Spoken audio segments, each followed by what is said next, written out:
Hello and welcome to Baking on a Budget. Now this time what we've got is how to make your own Belgian buns. An excellent Belgian bun, fresh out of the oven, absolutely delicious. We're going to make a half a dozen of these and I have everything that we need to make them over here. I'll go through all of this and tell you exactly what the quantities are and how much this has cost me. To begin with, we have 225 grams of strong bread flour and that cost me 24 pence. We have one pack of yeast, which is 8 pence. We've got 40 grams of sugar at about 4 pence. We've got 85 ml of milk at 5 pence. We've got one egg at 14 pence. We've got 25 grams of butter at 19 pence. We've got 3 tablespoons of lemon curd at about 9 pence. We've got 75 grams of sultanas at 16 pence. We've got 125 grams of icing sugar at 31 pence. And we've got 3 cherries at about 9 pence. So the total cost of this is £1.39 and we're going to get 6 Belgian buns out of that, making each bun 23 pence. This is like a dough recipe, a bread recipe, very similar to the iced fingers which I made a couple of weeks ago. So the first thing to do is get the dough together. The stage of that is just to warm this milk a little. As I say, that's 85 ml of whole milk I'm using, and I'm just going to pop that on the hob just for a minute or two. And whilst the milk is warming through, I'm going to take the yeast and put it in the jug. And I'm going to take 1 teaspoon of the sugar and put that in there also. Okay, and about a minute later, the milk has warmed through, just lukewarm, we don't want it too hot.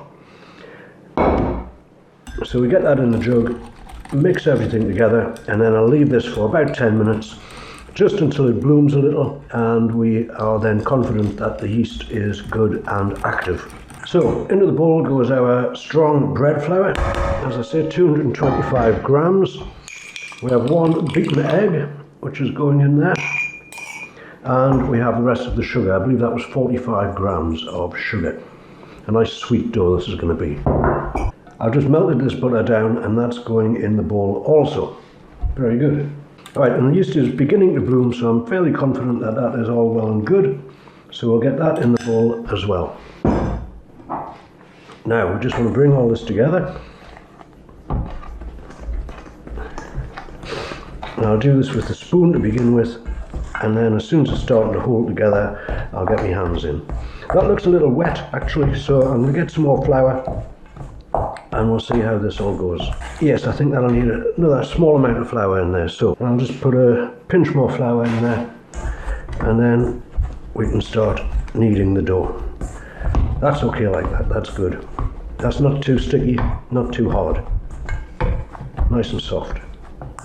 Right, so with that done, we can turn that out. And again, the job here is to knead this dough for a good 10 minutes. And you will want a little bit of flour on the board to begin with, and a little bit of flour on the hands. So this is the job, 10 minutes of this. And I'll come back when that's done and show you how the dough is looking. About 10 minutes later, that dough is looking nice and smooth, nice and springy. That's exactly what we want. Okay, so I have a greased bowl. I'm going to pop the dough in there, stick a tea towel over it, and I'm going to put it in the oven with just the light on for 1 hour. Okay, now the dough has had about an hour to prove, and I'm going to just whip that out of there and just give it another press down, get any of the gases which have built up out of it. And what we want to do with this is roll it out, or see if we can flatten it first into like an oblong shape. So let's get some flour on the board. And there we go. And I think with the rolling pin, what we'll do is just see if we can flatten that out. And as I say, this wants to be like an oblong, and the oblong wants to be long enough to get 6 buns out of it. There we are. That will do it. I'm saying just to eyeball that, if we take that in the middle, and then there, and then there, we're going to get 6 out of that. Good. Now let me just square it up a little bit. And with that done, the next thing we want to do is put some lemon curd on it. So I'm just going to take a spoonful of that and spread it over the dough.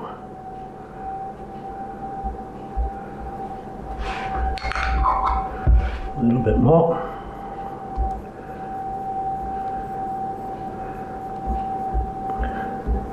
And I'll leave a little piece here where I will join it.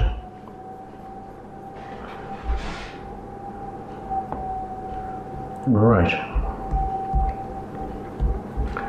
And with that done, we now want to take the sultanas and spread the sultanas over the dough.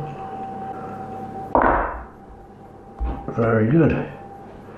Now, the trick here is to roll this up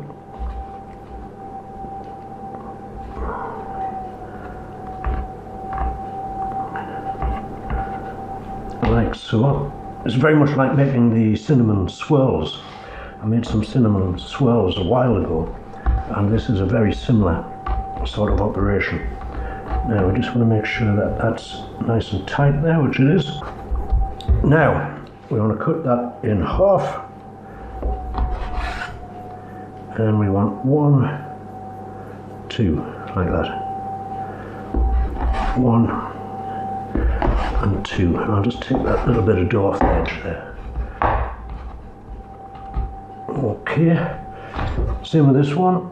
We'll get 1, and we'll get another cut there, and we'll take the edge off.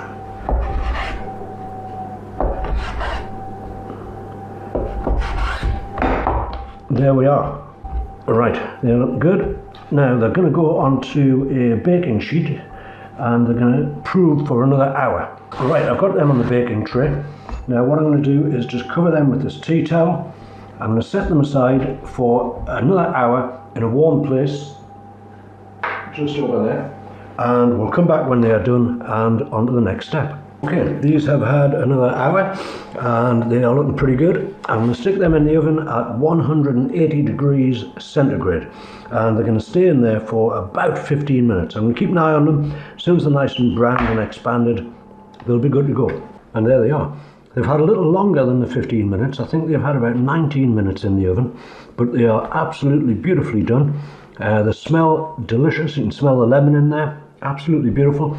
And now I'm going to let them cool entirely before we put the icing on top. And now whilst the buns are cooling, we're going to make the icing for the top of them.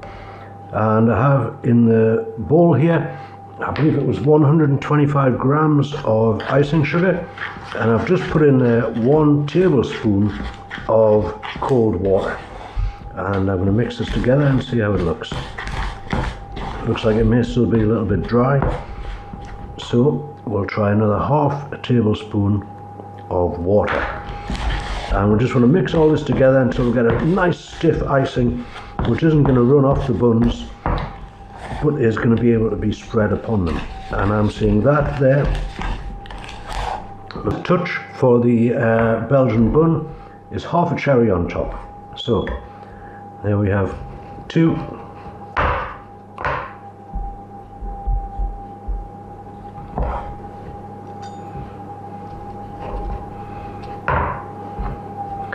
And that should do it. I need to get some more cherries because Christmas pudding soon, and it will have cherries in it. Okay, the icing's ready, the cherries are ready. We just need the buns to cool a little, and then we'll put this whole thing together. Okay, the buns are almost there. I may always be a little premature with this, but they are going to get a covering of that icing. Look at that. That is fantastic. A little bit more down there. And of course, cherry on the top. That is a beautiful Belgian bun. Now I'm going to do the rest of these, and then we're going to take one of these out and we're going to taste it.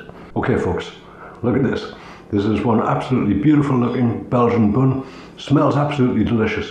Fresh out of the oven. You can smell a little bit of the lemon curd coming through there. It's got the icing on, it's got the cherry on the top, as it should have. I'm going to take a piece off. There it is. And look at that. That's absolutely beautiful. It's a nice tight dough. Got some of the Sultanas in there. The lemon is really beautiful with this as well. That's a delicious Belgian bun for 23 pence. As I say, this whole recipe, £1.39 for 6 Belgian buns, which I think is extremely reasonable, and they're absolutely beautiful, fresh out of the oven, nice bit of icing on there, delicious.